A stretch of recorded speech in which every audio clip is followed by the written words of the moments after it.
ఇప్పుడు చూడండి, మనం ఆడియన్స్ పాయింట్ ఆఫ్ వ్యూలో మాట్లాడుకుంటే ఆచార్య సినిమా గుర్తొస్తుంది మనకి, కొరటాల శివ అనగానే.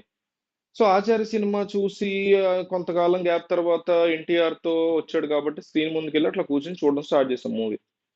ఫస్ట్ హాఫ్ మూవీ అట్లా వెళ్తుంది. ఫస్ట్ 20 మినిట్స్ 15 మినిట్స్ పీక్ లో మంచి హీరో ఎలివేషన్ కి టైం తీసుకొని మంచి బిల్డప్ ఇచ్చి ఇచ్చాడు, బాగుంది. సాంగ్స్ అవి బాగున్నాయి, కాస్త ఇంట్రెస్టింగ్ అనిపించింది. ఇంటర్వెల్ బ్యాంగ్ పీక్ తీసుకెళ్ళిపోయాడు సినిమా.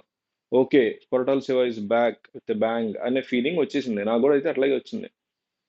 అట్లాంటి మనిషి సెకండ్ హాఫ్ కి వచ్చిన తర్వాత సినిమాని కంప్లీట్ గా కింద పడేస్తున్నాడు, మళ్ళీ పైకి లేపుతున్నాడు, మళ్ళీ కింద పడేస్తున్నాడు, మళ్ళీ పైకి లేపుతున్నాడు. ఈ జంబో సర్కస్ ఎక్కువైపోయింది సెకండ్ హాఫ్. ఎందుకంటే క్యారెక్టర్ వెనకాల, తెర వెనక, అంటే సినిమా చూసిన వాళ్ళు కంటిన్యూ చేయండి ఇక్కడ నుంచి.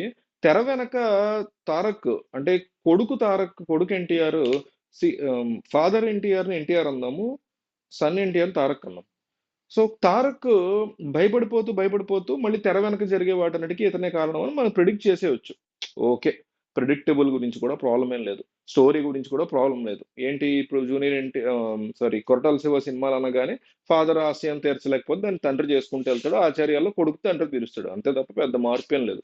సో అట్లాగే ఇది కూడా ప్రెడిక్టబుల్ కదలే తప్ప ఏముండవు. బట్ అప్రోచ్, ఆ ఎలివేషన్, ఆ సీన్ యొక్క సీక్వెన్స్ తీసే విధానం. ఇప్పుడు జనతా గ్యారేజ్ ఉంది, మీకు అందులో రాజీవ్ కనకాల సీన్ గుర్తుందా?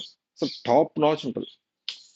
శ్రీమంతుడు ఉంది, అందులో ఆ మామిడి తోట ఫైట్ ఎంత బాగుంటది. భరత్ అనే నేను ఒక థియేటర్ లో ఫైట్ గానీ, ఆ ఎలివేషన్ గానీ, దానికోసం సినిమాని బిల్డ్ చేసిన సీన్ గానీ. ఇక మిర్చి అయితే పిచ్చ క్లాస్ సినిమా, అందులో మళ్ళీ mass elevations, next level taking అదంతా కూడా.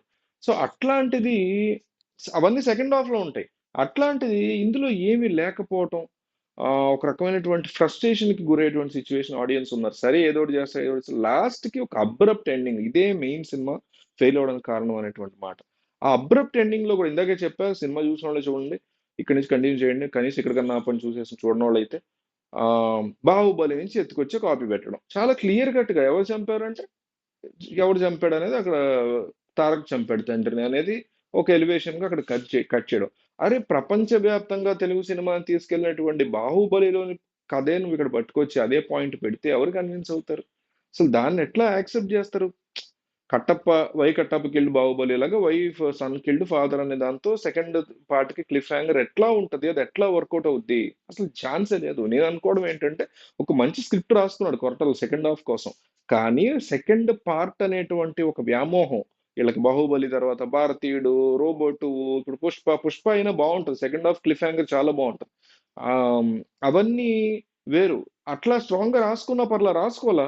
ఉన్న కథనే రెండో పార్ట్కి చేయటం కోసం సెకండ్ హాఫ్ అంతా డైల్యూట్ చేసేసాడు స్టోరీ, సాగదీసినటువంటి సిచ్యువేషన్. పైగా 3 గంటల రన్ టైం. ఆ 3 గంటల రన్ టైం తర్వాత జనాలు ఇంకేమైనా ఉందేమో, ఇంకేమైనా ఉంది, ఇంకేమైనా చెప్తాడేమో అని సడన్ గా స్క్రీన్ అయిపోయి ఎందుకు చంపేశారు, ఎవడు చంపాడు, ఈడే చంపాడు, ఎలివేషన్ వెళ్ళిపోండి థియేటర్ లోంచి, సెకండ్ పార్ట్ వచ్చాక మళ్ళీ ఇద్దరు కానీ అని పెట్టాడు. అది ఒక రకమైనటువంటి ఫ్రస్ట్రేషన్ వస్తుంది జనాలకి. సినిమా బాగాలేదని ఫ్లాప్ అయింది నేను అంట్లా, చెప్తున్నా. ఆ ఒక్క పాయింట్ వల్ల మూవీ ఫ్లాప్ అయ్యేటువంటి ఒకవేళ మూవీ కనుక బ్రేక్ ఈవెన్ అవ్వలేదంటే ఇది తారక్ తప్పు కాదు, ఇంకోటి తప్పు కాదు, టెక్నీషియన్స్ తప్పు కాదు, అనిరుద్ధ్ తప్పు అసలు కాదు, ఎవరు తప్పు కాదు. తారక్ అనిరుద్ధ్ సినిమాని తమ భుజస్కంధాల మీద లాక్కొచ్చారని చెప్పుకోవాలి.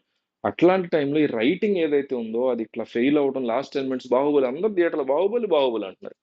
సో ఆ కైండ్ ఆఫ్ ఎండింగ్. అండ్ మీకు శౌర్యాంగుల గురించి సలార్ సెకండ్ పార్ట్ కోసం శౌర్యాంగ పర్వం గురించి ఎక్స్ప్లెయిన్ చేస్తాడు ప్రశాంత్ నీల్. ఆ సినిమాయే నాకు నచ్చలేదు, అది వేరే విషయం. బట్ ఆ బిల్డప్ ఏదైతే సెకండ్ పార్ట్ కోసం లాస్ట్ 30 నిమిషాలు సిద్ధం చేసి మనల్ని ఆఖరికి శౌర్యాంగ పర్వం అనే చాప్టర్ 2 ఏదో సలార్ అని చేస్తాడు చూసారా, అది ఏదైతే ఉందో ఆ బిల్డప్ అనేది ఇందులో టక్కని జరిగిపోతుంది, దాంతో అబ్రప్ట్ ఎండింగ్ లాగా అనిపిస్తుంది జనాలకి. దాని వల్ల ఈ మూవీ ఒకవేళ ఫ్లాప్ అయితే, ఒకవేళ బ్రేక్ ఇవ్వకపోతే డెఫినెట్లీ ఇదే రీజన్ అని మనం ఖచ్చితంగా కన్సిడర్ చేయవచ్చు.